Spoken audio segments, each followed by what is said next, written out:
Benvinguts a Empresarial Girona Televisió. Arribem al final de la temporada i en aquest últim programa coneixerem tota l'actualitat empresarial i econòmica de la província gironina. Aquest programa ha sorgit de l'Associació d'Empresaris i Emprenedors de Girona, una entitat d'empresaris ja consolidats i aquells que comencen a fer els seus primers passos empresarialment. Comencem amb el sumari d'avui. A les notícies destacades parlem del projecte empresarial que es du a terme des de la Creu Roja. Tornem un programa més a conèixer temes jurídics de la mà de Prat Sàbat Advocats. Seguirem amb la tertúlia, on avui parlem amb en Manel Català i en José Expósito. Tots dos col·laboren entre ells i utilitzen el res com a moneda d'intercanvi. En el reportatge parlarem amb en Pere Rodeja, gerent de la llibreria centenària de Girona, la llibreria Geli. I acabarem el programa parlant amb la Núria Carreras, presidenta de l'Associació d'Empresaris i Emprenedors de Girona. Comencem amb la darrera edició d'Empresarial Girona Televisió.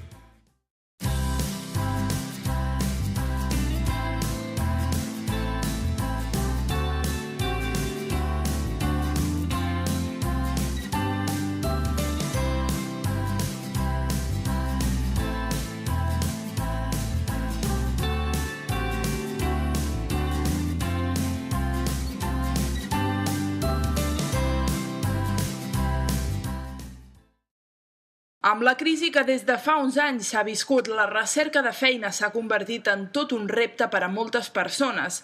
Un dels sectors amb més vulnerabilitat ha estat la immigració, les dones o la gent més gran. Creu Roja, en detectar aquesta problemàtica, va engegar un projecte on pretén treballar conjuntament amb les empreses per intentar solucionar aquesta problemàtica d'inserció laboral. El projecte és el programa d'ocupació. És un programa que el que intenta és que les persones que queden sovint al marge de qualsevol possibilitat d'accés a un lloc de treball tinguin una oportunitat de trobar una feina. Ocupació com un element fonamental d'inclusió social. Difícilment, si no tens una feina, pots fer front a les teves necessitats més bàsiques. I la realitat és que ara portem molt de temps en crisi i l'ocupació és molt escassa, però fins i tot en moments de més ocupació hi ha persones que han quedat al marge, que els és molt complicat accedir a una feina, ja sigui perquè són dones, perquè són immigrants, perquè són més grans, perquè són més joves. Per tant, la feina de Creu Roja amb ocupació és millorar les competències d'aquestes persones, millorar les seves possibilitats d'accedir en igualtat d'oportunitat a una possibilitat de treball. Un projecte que té uns objectius molt clars i que té una direcció molt concreta. Basándose en la realidad de que por los últimos acontecimientos y todo lo que ha ocurrido en el último tiempo, Cruz Roja ha tenido que adaptarse a esta realidad y hacer un trabajo con las empresas como un desafío. Y por lo tanto plantear nuevas formas de gestión en las empresas, tanto la incorporación de la mujer al mercado de trabajo, la necesidad de poder distribuir las tareas y responsabilidades entre los integrantes de la familia, el descenso de la natalidad, el envejecimiento de la población y también no contar con horarios más flexibles en las empresas y también a nivel escolar, ha llevado de que se realice, digamos, un sistema para poder generar una conciliación, de que en el fondo la gente que se incorpora al mundo laboral pueda tener mejores oportunidades a través de mejorar los horarios, que tenga un horario más flexible y de que pueda ser una forma más igualitaria. Esto de la empresa se ha trabajado y hemos realizado gestiones a fin de que también tenga una sensibilidad y pueda realizar una corresponsabilidad en este tema, que sería, digamos, en el fondo una sociedad mucho más equitativa, más igualitaria y que permita tanto, digamos, a hombres como mujeres tener las mismas oportunidades, tener las mismas posibilidades de ascenso y tener las mismas, en el fondo, tener las mismas igualdad. Des que es va engegar, Creu Roja ha fet balanç i els resultats estan sent positius, tot i que encara queda molt camí a seguir. Gracias al tejido empresarial gironí hemos tenido unos resultados bastante buenos.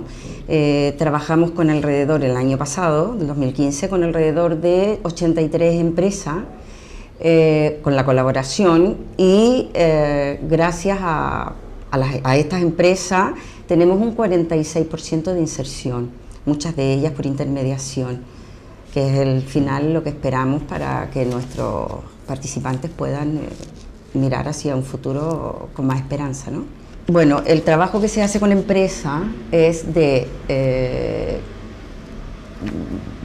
formación, de orientación, prácticas formativas, luego muy positivo porque las empresas pueden conocer gente y luego contratarla, ya tienen una base de datos para contratar gente y yo pienso que nos necesitamos mutuamente, la colaboración es muy importante. Los resultados son gracias a ellos y gracias al trabajo que se està haciendo con ellos. Una vegada més hem visitat les oficines de Prat Sàbat Advocats de Girona. Els membres del bufet ens parlen de nous temes jurídics amb els quals ens podem trobar. Avui parlarem dels pactes de socis en les startups. En els nous emprenedors, la majoria de les vegades, quan se'ls parla de pactes de socis, els hi sona estrany, difícil i complicat. Però els que ja són emprenedors més experimentats saben que un bon pacte de socis els hi ha tret de molts problemes que fan que després aquest projecte no tingui unes parades inesperades en el temps i, per tant, que les coses avancin de forma normal i ràpida quan hi ha entrebancs. És per aquest motiu que quan les coses van bé no es pensa en els pactes de socis i els emprenedors no pensen que hi haurà un problema amb el temps i són persones i totes les persones som diferents i al ser diferents es porta conseqüències de moltes vegades d'inestabilitats, discrepàncies i aquests temes moltes vegades es solucionen amb un bon pacte de socis. Molta gent quan ens ve a veure i els diguem és recomanable un pacte de socis ens diuen és que ara no és el moment, ara és car, no és el nostre moment i per tant els diguem, molt bé, és possible que penseu això, però que sapigueu que el temps moltes vegades us portarà a que ojalà haguéssiu firmat un pacte de socis. Què recull aquest pacte de socis? Recull coses molt essencials en el sentit de dir les relacions entre les persones i els òrgans de gestió. Els òrgans de gestió són els que ens venen donats moltes vegades per la llei de societats. Aquí ens diran la llei com està regulat, però nosaltres podem modificar punts concrets com reforçar majories. Un exemple molt bàsic és quan hi ha un problema, si són 3 socis, amb el vot de 2 seria solucionat, amb el vot d'1 no se tirarà endavant i per tant les relacions entre les persones fa que les discrepàncies es puguin arribar a acords de buscar solucions o de trobar solucions quan hi ha un problema. L'altre punt concret són les relacions personals, que és el que estic dient, que són les més difícils, però aquí, quan hi ha un problema, sempre venen donats, la majoria de les vegades, que és el que veiem en el nostre despatx quan hi ha problemes entre socis, és un hi ha dedicat més temps, un altre no fa res, un altre no s'hi dedica, i aquí és quan realment l'emprenedor amb el seu projecte es troba que si té un bon pacte de socis, això automàticament queda resolt perquè hi ha solucions per evitar aquests problemes. Per tant, és molt recomanable, recomanem sempre que hi hagi un pacte de socis en els emprenedors i sembla una inversió innecessària, però amb el temps és indispensable perquè aquell projecte o aquella relació entre persones que tenen un projecte arribi a un bon port i arribi a un bon fi. Com que avui és l'últim programa, aprofito també per agrair a tots els assistents, als espectadors que ens heu escoltat i que ens heu seguit en aquests programes i agrair també a l'Associació d'Empresaris i Emprenedors de Girona iniciatives com aquestes per tal de donar a conèixer empresaris de Girona a la societat. Moltíssimes gràcies i fins aviat. Avui ens hem traslladat a Regencós, a l'hotel-restaurant Calèndula, un espai immillorable on hem parlat amb en Manel, de Forllet Consultors, i en José, d'Egec Serveis Informàtics. Des de fa temps són propietaris de les seves empreses, es complementen i entre ells col·laboren en temes professionals. Ens parlaran del seu sector i en què estan especialitzats i com que formen part del RES, ens explicaran la seva experiència amb la moneda que dona un valor afegit a la seva empresa. Veurem com els funciona aquest sistema en el seu sector. Hola, bon dia, Manel. Soc el José, d'Egec Serveis Informàtics. Som una empresa que vam començar el 2004 a Esparreguera i des de fa 3 anys estem obrint negoci i ens estem reubicant aquí a Girona. Ara des de fa un parell de mesos tenim oficina a Salt i estem especialitzades en solucions informàtiques per les empreses. des del petit negoci, a botigues, restaurants, a empreses grans, on oferim solucions de manteniment informàtic, instal·lacions de TPVs, instal·lacions de seguretat informàtica, auditories de seguretat, amb les quals col·laborem amb tu i fem tot el que siguin les solucions tecnològiques que necessita una petita empresa o mitjana. Hola José, soc en Manel Català, soc el gerent de l'empresa Forrellat Consultors, que la vaig fundar el 2012. Ens dediquem a la consultoria i assessorament en protecció de dades, la LUEPD i la LSSI, perquè tenen d'anar vinculades per tot el tema de normativa legal de les webs, i el que fem també són auditories de protecció de dades i des de fa temps que com que col·laborem amb el tema de tot el que són auditories d'informàtiques i de seguretat per a les empreses. La nostra col·laboració, com tu ja has dit, nosaltres ens encarreguem d'una part de les auditories d'informàtica, que és molt interessant per tot el tema de la llei de protecció de dades, on fem l'inventari o fem la revisió dels diferents software que compleixin els nivells de seguretat que marca la LUEPD, i també t'ajudem a preparar i elaborar tot el pla de seguretat i continuïtat del servei per a les empreses, on controlem que facin les còpies de seguretat periòdicament. També oferim als clients que col·laborem conjuntament auditories de seguretat per evitar robatoris d'informació o intrusisme des de fora o dels propis treballadors de l'empresa que es puguin portar informació de dintre l'empresa, o evitar atacs informàtics amb el qual avui en dia és molt habitual que hi hagi aquests atacs i que robin la informació per després demanar diners per recuperar-la o utilitzar-la en fins maliciosos. En aquest cas, te'n recordes que vam començar a col·laborar arrel d'una networking del RES? A partir d'aquí va anar molt bé, inclús aquesta col·laboració encara es pot potenciar molt més, degut a que amb el nou reglament europeu, que es va publicar el 4 de maig, s'hauran d'adaptar totes les empreses fent uns estudis d'impacte, i aquests estudis d'impacte, una base principal i important serà l'auditoria de seguretat informàtica que tingui cada una de les empreses. És bo tenir-ho clar, i això també ens provocarà que l'especialització en el que és el servei que donem tant a nivell de consultoria en protecció de dades com el tema de seguretat. Perquè ara es crea la figura del DPO a partir d'empreses a partir de 250 treballadors o empreses organismes oficials. Hi haurà d'haver-hi aquesta figura que serà la responsable, sigui figura externa o interna, de portar i de coordinar tots els temes de protecció de dades. Nosaltres des d'EGEC fa aproximadament uns 3 anys que estem formant part del RES, que la primera reunió del RES és la que ens vam conèixer i vam començar a crear aquest feeling de col·laboració, i portem això, uns 3 anys aproximadament sent del RES, aunque no estàvem a la província de Barcelona, amb unes expectatives molt bones. Forrellat Consultors estem en el RES pràcticament des del seu inici, des del 2012, perquè des del seu moment a nivell de tot el que eren networkings a diferents associacions, en aquest cas el RES ho vam trobar interessant i des de fa 4 anys que som socis del RES. Home, jo la valoració que faig sobre el RES és bastant positiva, ja que a mi, com a la nostra empresa, ens ha ajudat molt a créixer a la província de Girona, no? Gràcies als contactes del RES que hem pogut estar fent activitats i obrir clients aquí a Girona, si no ens hagués costat molt més aconseguir clients a Girona. Jo la col·laboració amb el RES la trobo totalment positiva, tant per les reunions de networking que et facilita nous contactes i sobretot perquè després és canviar una mica la filosofia en quant al RES, a part de que captar nous clients et permet també poder disposar d'aquest fons del RES per gastar en altres coses que potser en un moment determinat no ho faries d'una altra manera. Nosaltres el RES el gastem o amb serveis que necessitem l'empresa a nivell d'impremta, de comunicació o disseny gràfic, o inclús algunes vegades també una mica amb oci, no? És a dir, un cap de setmana que hem estat en un hotel que accepten RES, o en temes també d'alimentació, també ens han gastat alguna cosa, o restaurants, no?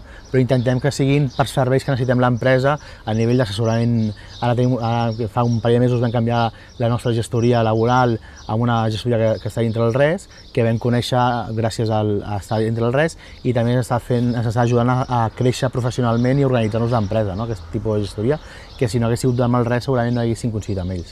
Jo, en el meu cas, el res el gasto sobretot he gastat en assegurances, en fer la pàgina web, amb totes les traduccions de tots els redactats legals de les webs o d'altres documents d'empreses de traducció que pots pagar-los amb el res, i després ja sí el tema de restaurants o altres temes com pot ser en un moment determinat un hotel o el que et convé per desplaçaments que has de fer per tema de feina o particular. Nosaltres normalment quan un client ens truca que ve del res o algun dels membres del res ens passa alguna referència perquè els truquem, normalment intentem sempre ajustar-nos al millor preu que puguem fer i intentem acceptar al voltant del 50%. Sí que hi ha casos que no hem pogut acceptar el 50% i hem fet el 25%, però per línia general intentem acceptar el 50% de l'import amb res, ja que entenem que ens ajuda a créixer tots i que és una forma de donar sortida després tenir nosaltres el res i generar una necessitat per gastar-se el res. Jo en aquest cas el que fem és una mica en base en funció de l'import del pressupost, en funció de la tipologia d'empresa. Normalment quan és una empresa que comença, un emprenedor o així, mirem d'ajustar-nos molt més perquè tots hem començat i per tots ha sigut més feixuc, i en aquest cas sí que puc fer, mirem d'adaptar-nos a estar sobre el 50% de l'import nominal de la factura. Sempre hem de comptar que el tema de l'IVA intentem separar que aquest sí que tots el liquidem en euros, no? Però després pel resta d'empreses està una mica en funció de la tipologia de feina que s'ha de fer i la forma de pagament que tingui establert aquella empresa.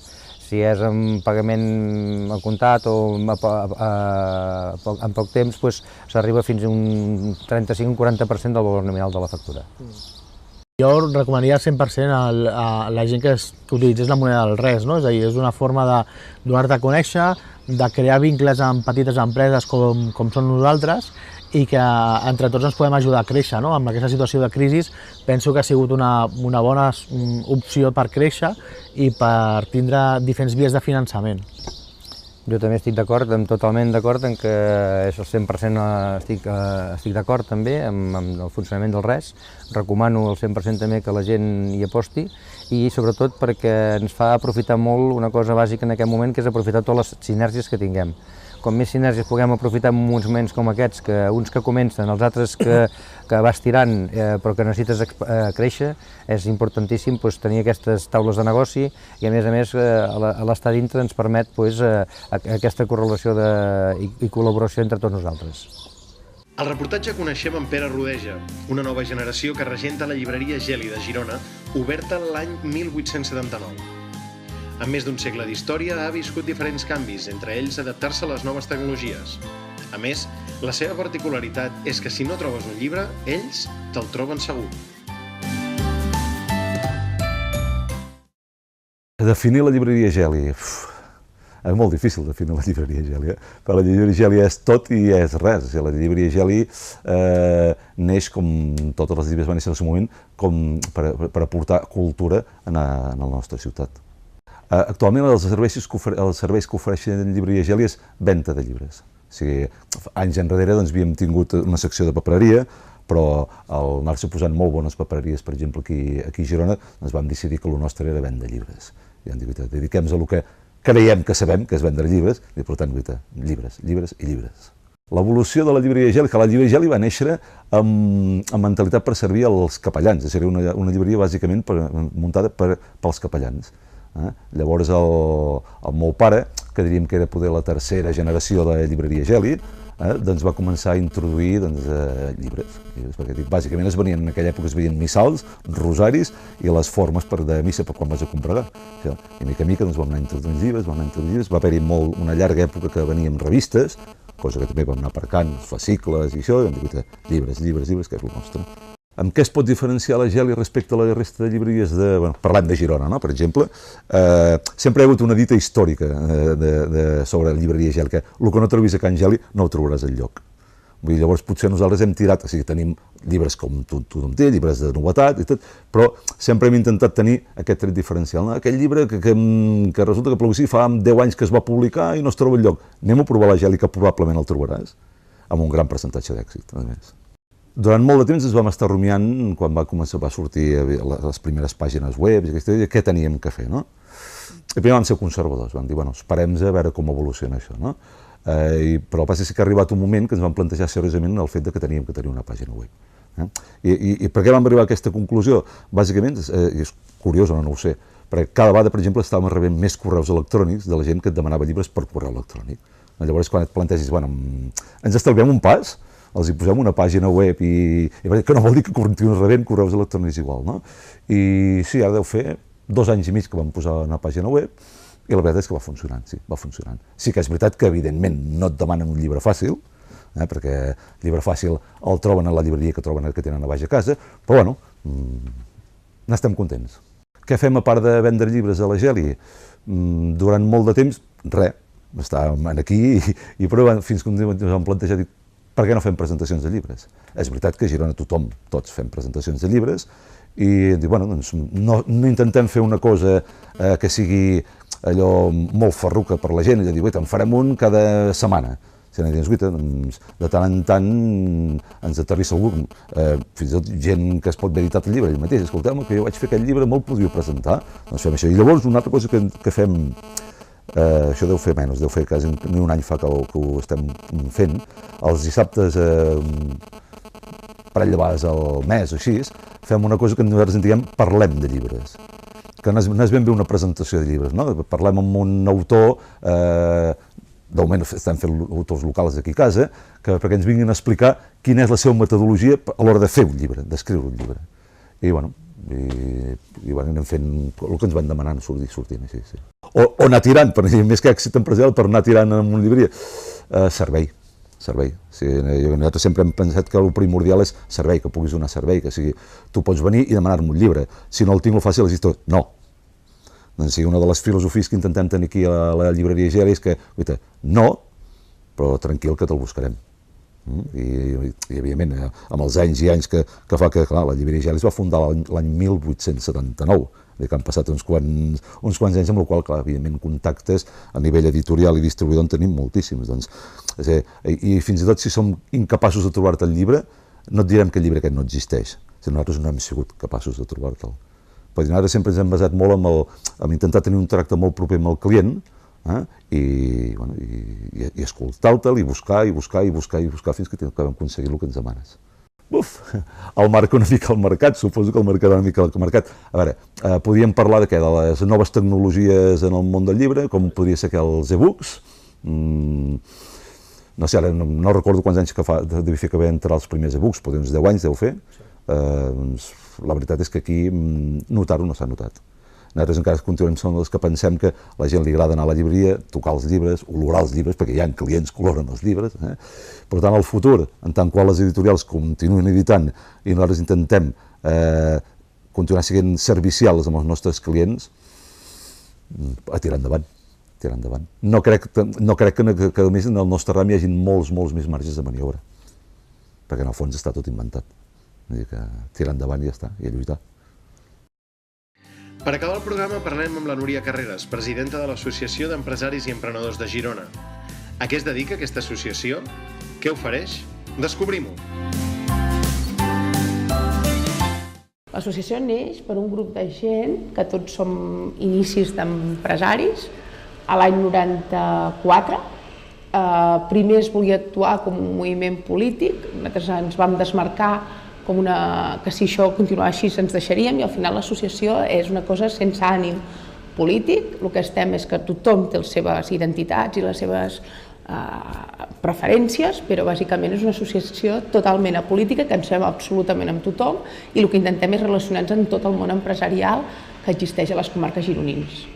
La GEC, bàsicament, la seva evolució ha sigut molt maca perquè des de la fundació s'ha anat ajuntant gent, tothom ha portat el seu gra de sorra i per tant s'han fet noves propostes i realment l'associació ha anat creant molt de sinergies i molta gent nova i per tant ha donat molt a dir de la GEC perquè penso que és una associació que ara és molt representativa a les comarques gironines.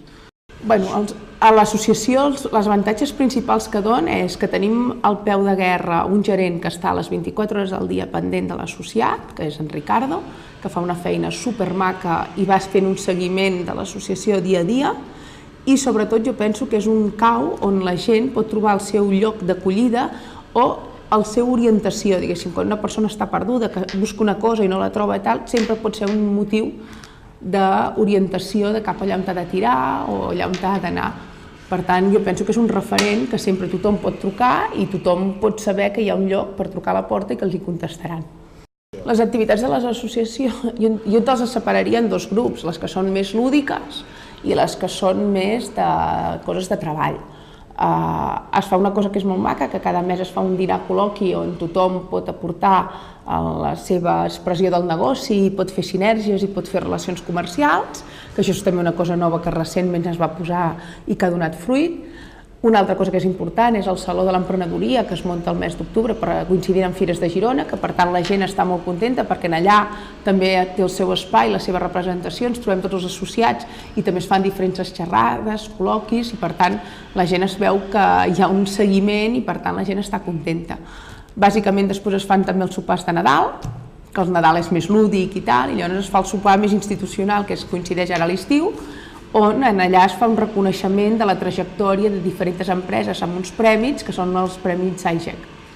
Bàsicament, l'associació, per donar-se a difondre, es va intentar crear una nova cosa, que va ser l'Empresarial Girona, que penso que ha sigut una idea molt maca, on allà tothom pot donar la seva idea, la pot plasmar en la revista, i per tant, si fas un seguiment de la revista, tens separat persones a l'Empordà, Baix Empordà, la Selva, Gironès, Pla de l'Estany, la Garrotxa, on tothom pot explicar una mica el que fa seguint a la seva zona i sobretot surten molts temes d'avui dia de l'actualitat. I a més això, a més ara de la revista, s'ha fet com un recolzament amb el programa de televisió que ha sigut que hem intentat agafar tots els organismes, un teixit empresarial i tot, on tenim un testimoni a nivell de programes que també penso que són molt importants pels associats i que tothom hi ha pogut participar i tothom hi ha pogut posar el seu gra de sorra. El futur de l'associació suposo que és anar creixent, que el teixit es vagi fent cada vegada més gran, com una aranya que va teixint, i sobretot no perdre mai la il·lusió i sempre posar un somriure i una nova il·lusió en el món empresarial. Fins aquí el programa d'avui i l'últim d'aquesta temporada. Agrair que ens hagin acompanyat al llarg de 12 programes en un viatge on hem descobert noves empreses i ens hem endinsat al món empresarial gironí. Els esperem la propera temporada. A reveure!